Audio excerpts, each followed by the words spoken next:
అందరికీ నమస్కారం. మన కథలో ఛానల్కి స్వాగతం. అనగనగా ఒక గ్రామంలో ఒక బ్రాహ్మణుడు ఉండేవాడు. అతనికి దారిద్ర్యం తప్ప మరేమీ లేదు.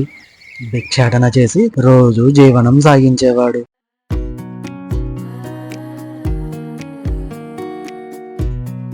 అలా ఒకరోజు అతను భిక్ష అడుగుతుండగా ఒక ధనవంతుడు అతనికి ఒక కోడిని ఇచ్చాడు.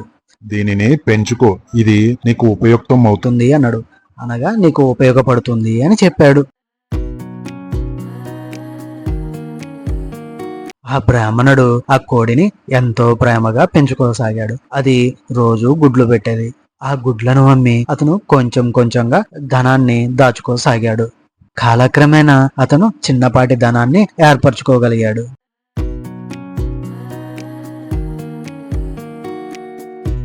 ఒకరోజు ఆ బ్రాహ్మణుడు ఆ ధనాన్ని అంతా ఒక బట్టలో కట్టి భుజాన వేసుకొని గ్రామానికి బయలుదేరాడు.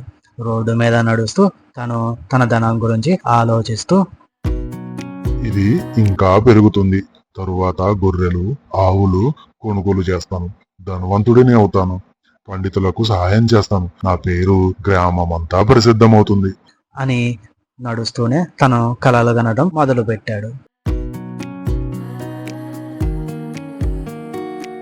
అదే దారిలో ముగ్గురు దొంగలు ఆ బ్రాహ్మణుడిని గమనించటం మొదలు పెట్టారు.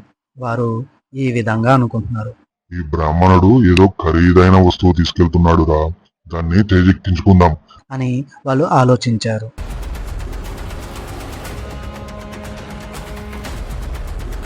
ఆ ముగ్గురిలో మొదటివాడు బ్రాహ్మణుడి దగ్గరికి వెళ్ళి, అయ్యా, నీ భుజం పైన ఉన్నది ఏంటి? అది కుక్క అని అడిగాడు.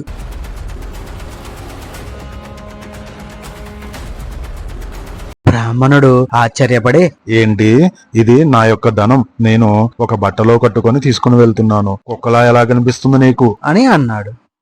కొద్దిసేపటికి ఆ దొంగలో రెండవ వాడు వచ్చి, ఓ, మీరు ఎందుకు కుక్కను భుజాన మోస్తున్నారు, వదిలేయండి అన్నాడు.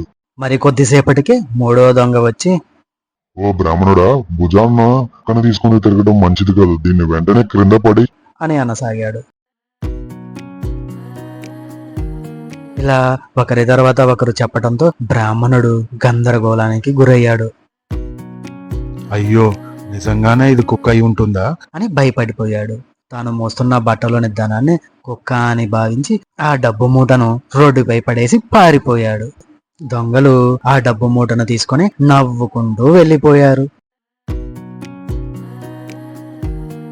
ఇది ఈ రోజు కథ. ఇలాంటి మరిన్ని కథలతో మళ్ళీ మేము ముందుకు వస్తాను. మా యొక్క ఈ కథల ఛానల్ మీకు నచ్చినట్లయితే లైక్ చేయండి, షేర్ చేయండి, సబ్స్క్రైబ్ చేయండి. అదేవిధంగా మీలా మరో నలుగురితో మన ఛానల్ని సబ్స్క్రైబ్ చేయించండి. ధన్యవాదాలు.